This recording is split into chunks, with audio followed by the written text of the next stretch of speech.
सांगमाने आजिर भिडियोटी अत्यंत रहस्यपूर्ण अटे। तेणु भिडियोटी को स्किप न करी संपूर्ण रूपे निहाती भाବରେ देखंतु। नुआ थिले चैनल को सब्सक्राइब करने को आदौ भूलिबे नहीं। सांगमाने कौन आपण माने केबे भाबिछंती जदि कौनसी स्त्री ता स्वामी पूर्वरु दुनिया छाड़ी चली जाए तेबे लोक माने ताकु सौभाग्यशाली बोली कहंती, किंतु एहा पछरे कौनसी अंधविश्वास नहीं। एहा पछरे हजार वर्ष पूर्व गरुड़ पुराण रे एक एमिति सत्यता, एक एमिति रहस्य जहाकु भगवान शिव माता पार्वती को कहिथिले। आज आमे सेही रहस्य को खोलिबा को जाउछे। किंतु सांगमाने एहा केवल धार्मिक कहानी नुहे, बरम एहा सेही माता, सेही भौणी और सेही स्त्री मानक कथा जे निजर पूरा जीवन प्रेम रे लगाई देइथिले, पुणी बिना आशारे। जदि आपणक घरे एमिति केही माँ, एमिति केही पत्नी किंबा एमिति केही भौणी अछंती तेबे एही भिडियो सेमानकु निहाती भाबरे देखांतु। बहुत वर्षर तलर कथा अटे। कैलाश पर्वतरे शांत वातावरण रे माता पार्वतींकर मन अशांतर गभीरतारे बुड़ी रही थाए। तेणु माता पार्वती निसंकोच होई भगवान शिवंकु पचारती, हे स्वामी, जदि गोटे स्त्रीर स्वामी पूर्वर देहांत हो जाए एवं शेष समय रे ता स्वामी ता पाखरे रही तार अंतिम संस्कार करे तेबे से स्त्रीर आत्मा को उच्चलोक प्राप्ति होइथाए। किंतु एपरी काहींकी होइथाए? एही नियम काहींकी तैयारी होइछि? एहा पछरे केउ रहस्य, केउ सत्यता अछि? भगवान शिव कहिले, हे देवी, तुमर प्रश्न केवल एक परंपरा नुहे, बरम तुमे आज सेही कथा पचारिछ जहा जन्मर कर्म बंधन रे जोड़ी होई रहिछि, आत्मार मुक्ति रे जोड़ी होई रहिछि एवं सेही अदृश्य शक्ति जहाकु संसार स्त्री धर्म बोली कुहे। तेणु जदि आपण माने एही कहानीटी को सुनिबे तेबे आपणक आखिरु मध्य पानी आसीजिब। तेणु कहानीटी को संपूर्ण रूपे सुनिबा पई चेष्टा करंतु। प्राचीन तलर कथा अटे, जेतेबेले नारीर पतिव्रता देवता मानकु मध्य हलेई देउथिला।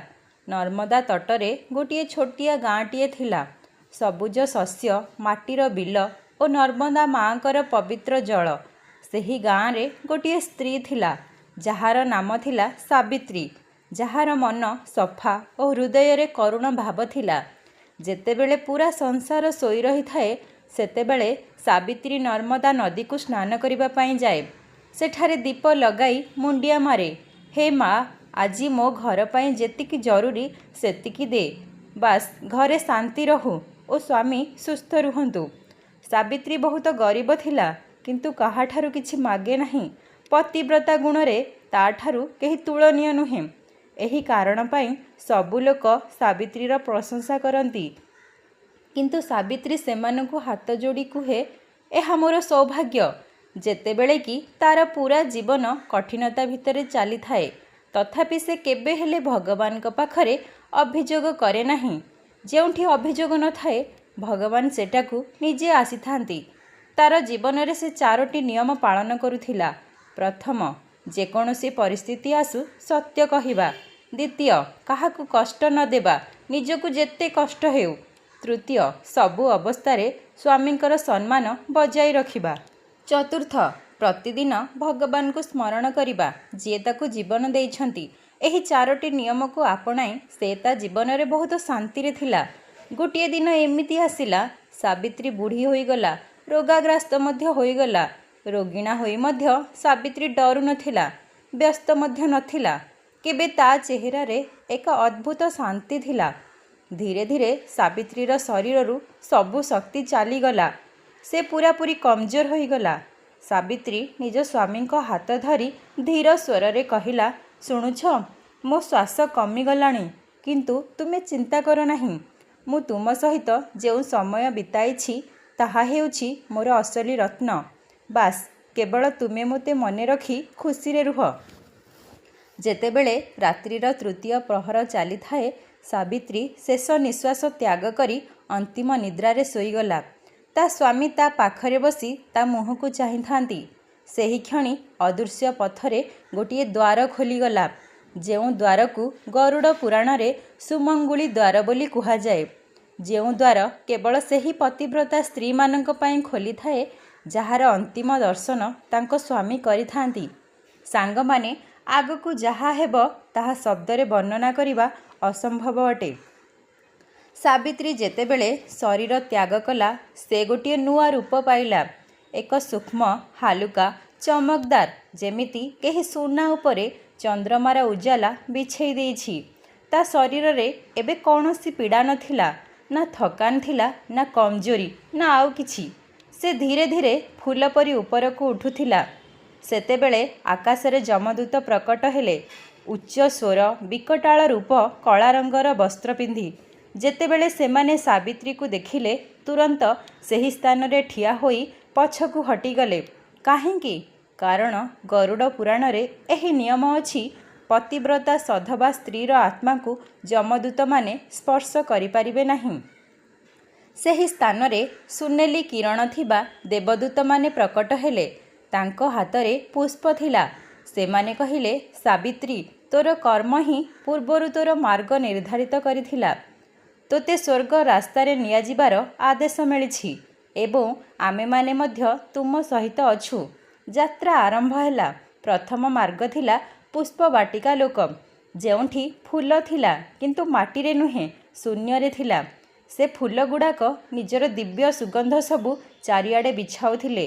ରଙ୍ଗ ଥିଲା ଲାଲ, ନୀଳ, ସୁନେଲି ଏବଂ ଏମିତି ରଙ୍ଗ ଯାହାର ନାମ ଏ ଦୁନିଆ ଏପର୍ଯ୍ୟନ୍ତ ଦେଇନାହିଁ। ଯେମିତି ସାବିତ୍ରୀ ଆଗକୁ ବଢ଼ିଲା ତା ପାଦ ତଳେ କମଳ ପୁଷ୍ପ ଆପେ ଆପେ ଫୁଟି ଚାଲିଲା। ସାଙ୍ଗମାନେ, ଥରେ ଭାବନ୍ତୁ, ଯେଉଁ ସାବିତ୍ରୀ ଦିନେ ଭୋକରେ ଶୋଉଥିଲା, ମହଙ୍ଗା ଶାଢ଼ୀ ପିନ୍ଧୁନଥିଲା, ବିଳାସପୂର୍ଣ୍ଣ ଜୀବନରେ ରହୁନଥିଲା, ଆଜି ସ୍ୱୟଂ ପ୍ରକୃତି ତା ପାଇଁ ପଦ୍ମଫୁଲ ସଜାଉଛି। ଏହା ହିଁ କର୍ମର ଫଳ।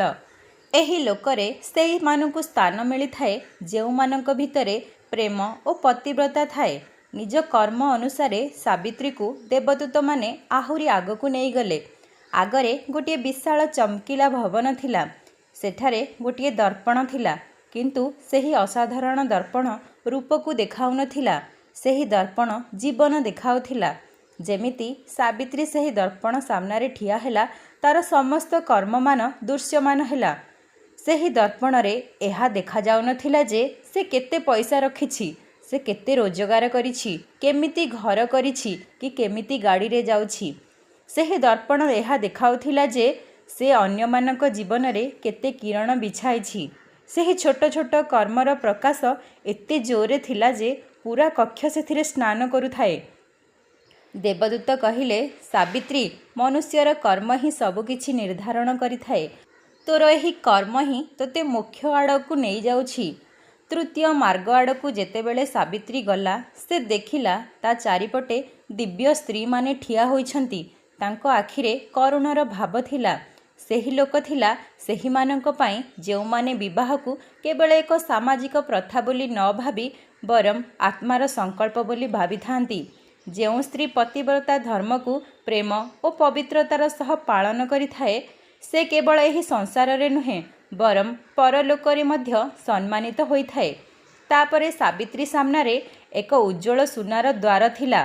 ଦ୍ୱାର ସାମ୍ନାରେ ଲେଖାଯାଇଥିଲା, ଅଖଣ୍ଡ ସୌଭାଗ୍ୟ ଲୋକ। ଯେତେବେଳେ ସାବିତ୍ରୀ ସେହି ଦ୍ୱାର ନିକଟକୁ ଆସିଲା, ସେହି ଦ୍ୱାର ଆପେ ଆପେ ଖୋଲିଗଲା। ସେଠାରେ କୌଣସି ଚାବି ଲାଗିନଥିଲା କି କେହି ଖୋଲିବା ଲୋକ ମଧ୍ୟ ନଥିଲେ। ସେଠାରେ ଏହି ନିୟମ ଅଛି, ଏହି ଦ୍ୱାର ସେହି ସ୍ତ୍ରୀମାନଙ୍କ ପାଇଁ ଖୋଲିଥାଏ ଯାହାର ଅନ୍ତିମ ଦର୍ଶନ ତାଙ୍କ ସ୍ୱାମୀ କରିଥାନ୍ତି। ଏହା ଥିଲା ଗରୁଡ଼ ପୁରାଣର ଶାଶ୍ୱତ ବିଧାନ। ସେହି ଦ୍ୱାର ଆହୁରି ସ୍ୱର୍ଣ୍ଣମୟୀ ଓ ଉଜ୍ଜ୍ୱଳ ଥିଲା। ଦୂରରୁ ବୀଣା ଓ ଫୁଲର ସୁଗନ୍ଧ ଏପରି ଆସୁଥାଏ ଯେପରି ଆତ୍ମା ଭିତରୁ ହିଁ ଶାନ୍ତି ହେଉଥିଲା।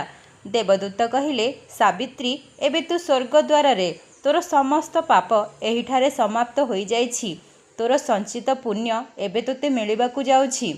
ଯେତେ ଯେତେ ସାବିତ୍ରୀ ସେହି ସ୍ୱର୍ଣ୍ଣ ଆଭାମୟୀ ସିଢ଼ି ଚଢ଼ୁଥାଏ, ତା ଭିତରେ ଥିବା ସବୁ ଥକାନ, ସବୁ କଠିନତା, ସବୁ ବୋଝ ଆପେ ଆପେ ଦୂର ହୋଇଯାଉଥାଏ।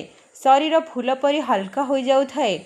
ଆଗକୁ କେବଳ ପ୍ରକାଶ ଆଉ ଆନନ୍ଦ ହିଁ ଆନନ୍ଦ ଥିଲା। ଏହି କଥା ଶୁଣି ମାତା ପାର୍ବତୀଙ୍କର ଆଖି ଅଶ୍ରୁରେ ଭରିଗଲା ଏବଂ ମାତା ପାର୍ବତୀ କହିଲେ, हे प्रभु एबे बुझीगली यह कौनसी परंपरा नुहे बरम आत्मार मोक्ष ପାଇଁ एक दिव्य व्यवस्था अटे।